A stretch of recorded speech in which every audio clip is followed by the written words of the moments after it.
No fears, no chains. Invites you to live a life of emotional abundance. Written by Vanessa Pisuto. Narrated by Belinda Sainsbury. Good morning, dear friends. Today, September 10th, our devotion is entitled Wing Transplant. Our scripture reading is taken from Jeremiah chapter 29 and verse 11. For I know the plans I have for you, declares the Lord, plans to prosper you and not to harm you, plans to give you hope and a future.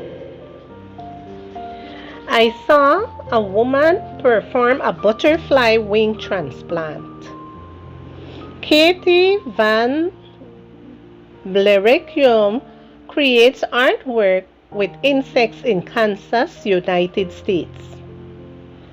When the local zoo discovered one of its monarch butterflies had been born with a deformed wing, they got in touch with her. Katie knew exactly what to do. She placed the butterfly in the refrigerator for a few minutes to slow it down. Then, holding it with tweezers, she cut the damaged wing, a procedure that does not cause butterfly any pain, like when we cut our hair. Finally, using super glue, Katie glued a new wing from a graphene butterfly that had died a few days earlier. When the weather was more favorable, Katie let the butterfly go. Being able to fly for the first time, the butterfly left, fluttering an orange wing and a turquoise one. Sometimes, in order to fly, we have to let a dream die. Sheridan Voysey, an Australian writer and radio announcer, in his blog entry entitled "When Do You Let a Dream Die?" explains how hard it is to make peace with that concept.